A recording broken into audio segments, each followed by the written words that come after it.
I'm fairly confident with ICT, but as it's always changing and there's new products that come out all the time, which are great, it's always helpful to be on top of everything. Dil Dias is a Year 5 teacher at Edenbridge Primary School in Kent. He's been teaching for 6 years. Dil has never used voting technology in his classroom, but would like to find out more. So we've challenged him to discover as much as he can about using this technology and to transfer the skills he picks up into his own classroom.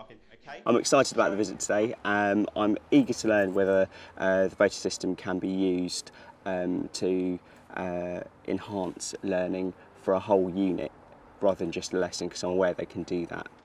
Following his progress through the challenge, you'll find out, among other things, how to create interactive presentations, how voting technology can help monitor progress, and how to create self-paced activities.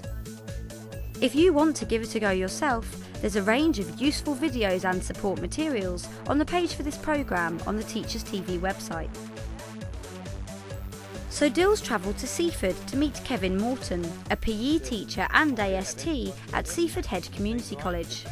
So how long have you had the voting system for, and how easy was it to set up initially? Well, we've had Qwizdom for just about 3 years actually. It's incredibly easy to set up. There's not a great deal that you need to do for it. It's a matter of PowerPoint with an additional toolbar, and that's it. So once you've got the slides in place, you just add the directions to the slides. I think the biggest problem is the imagination, so you've got to have the imagination to come up with the idea. Kevin starts by taking Dil to see his colleague Mark Hatton in the maths department, who is using Qwizdom voting technology, also known as classroom response systems, with his Year 8 pupils. There's numbers, there's true and false, yes and no, and this button here is the important one. This is the send button. Okay, so when you type an answer, you need to press that one to send it to me. Okay? So, here's a question for you. In maths, we consider something to be certain if we've proved it beyond reasonable doubt. Okay? That's true or false, so you've got a T and an F. Okay, so the answer is false. Let's have a quick look at the results, see how you did. Not quite so well on that one. Okay, let's up the pace a bit. How many prime numbers are there? You've got 20 seconds to give me an answer. Okay, so the answer is an infinite number. Again, another very simple statement, but it's not that easy to prove that it's true. Okay? Good, we're getting better as we go on. Okay, let's have a look. Who's fastest there? Where's the view? Number 16? Who's number 16? Emily, very good. After the lesson, Mark gives Dil some extra information. You build your PowerPoint, so it is, like you might do in a classroom anyway, with a multiple choice quiz or whatever questions you want to ask. And then there's just an extra toolbar that slots into PowerPoint at the top, and in there you just tell it that it's this sort of question. Right. Multiple choice or typed response, word answer or something like that. And then you type in what the correct answer is, and that's it. Oh, that seems so that's straightforward, easy. Yeah, very easy to use. And I saw that you had different ways of displaying the data when the children answered the questions. Yeah. Are there any particular favourites that you have? The graphs are useful to direct feedback for the children. You can also set it up so that it gives them feedback on their handset as well, as to whether they've got it right or wrong. So they could have a tally. Yeah, so they could keep track themselves. Mark also works with Kevin, developing cross-curricular ideas to combine maths and PE. Today they are using the voting technology in a lesson based on an orienteering activity. The questions are all going to be numeracy based, so we're going to get some maths ideas coming in, okay? The question will come up in the top left corner. To move along the question, or back, whichever way you need to go, just use the arrows, okay? And then you can enter the detail.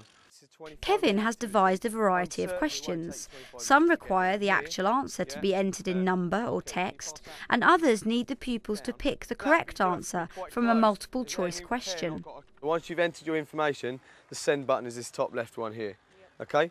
So you're going to be working in pairs. It is a bit of a challenge, so obviously the speedier, the quicker you are to answer these questions and get the answers in, the quicker it will come out on my screen and I can track how fast your progress is happening.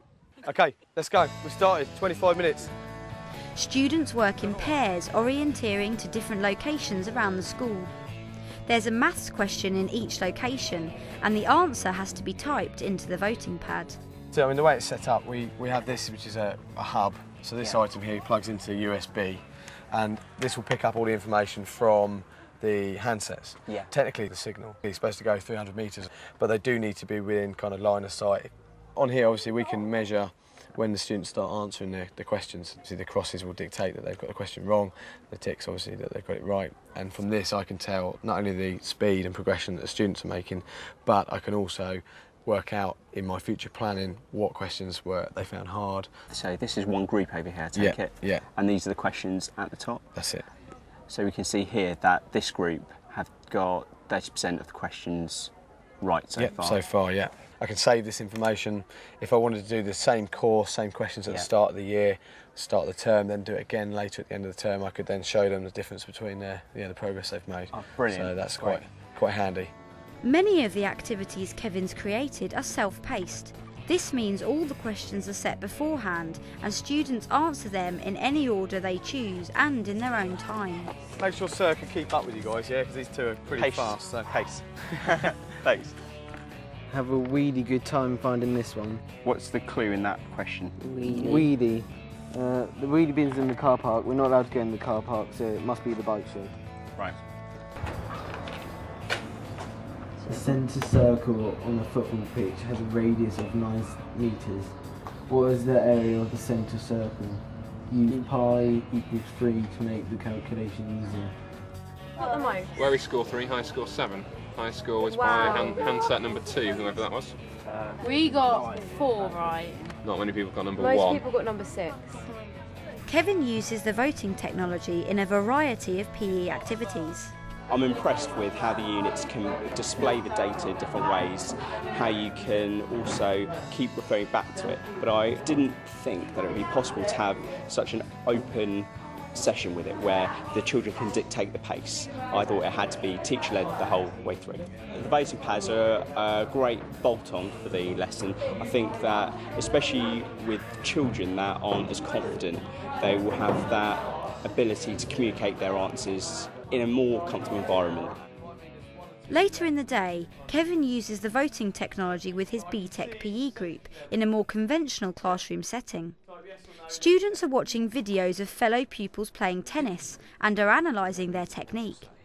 When the ball comes in, as soon as it bounces up, he's hitting it up. Yeah.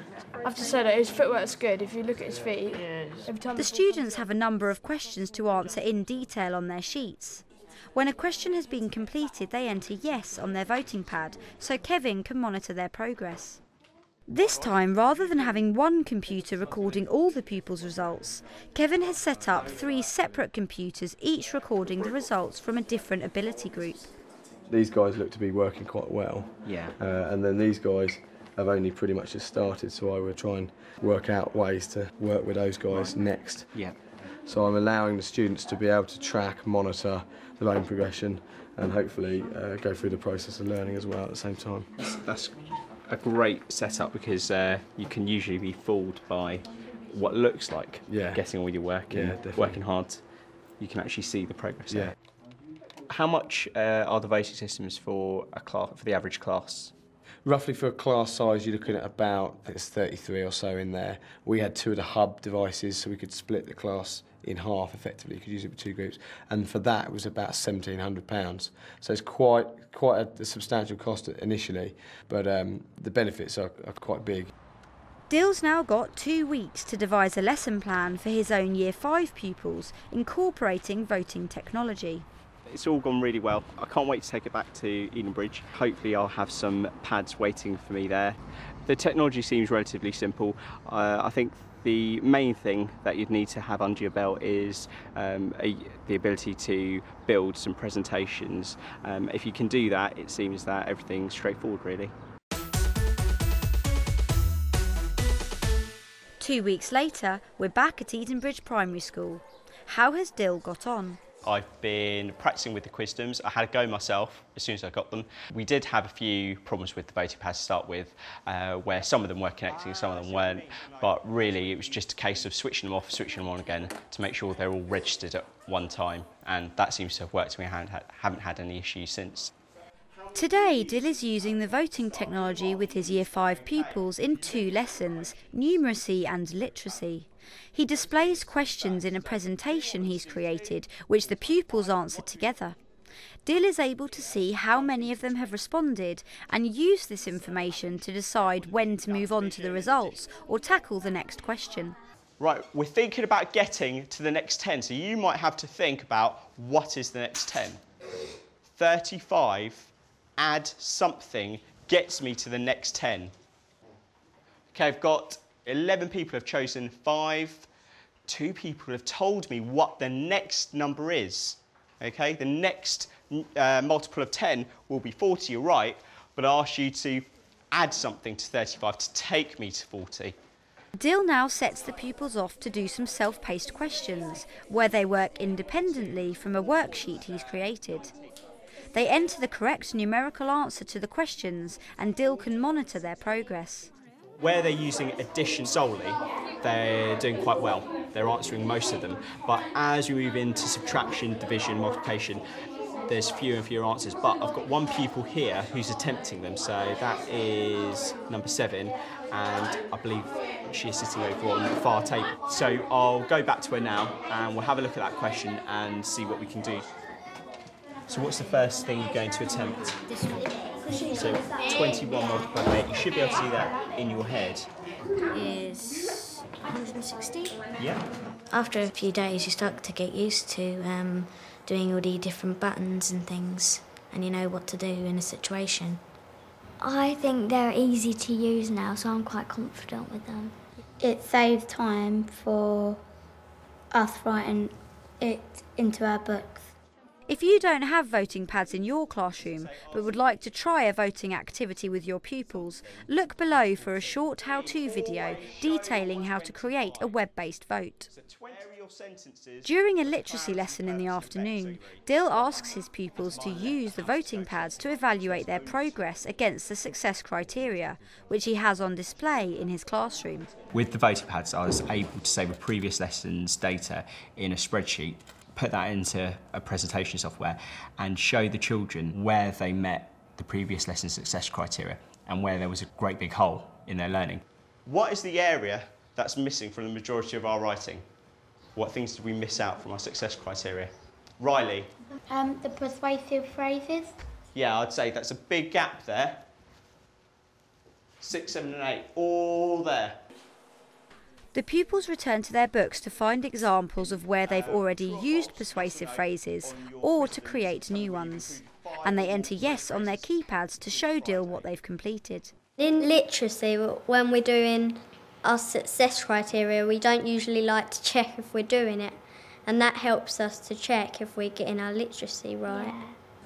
I can target those people that haven't made much progress, and I can see it quite quickly. I can stay with the group, I don't need to walk around the room as much.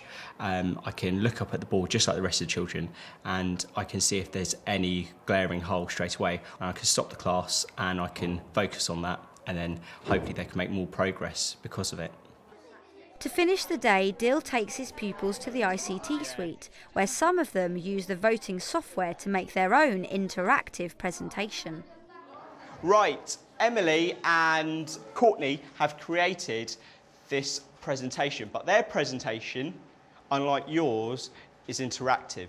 And hopefully over the next week or 2, you'll all be making your presentations interactive. Do you want to start us off, girls? Get ready for the first question. What was the category named after? A. Mayor, B. Head Teacher, C. Prime Minister. Place your answers now.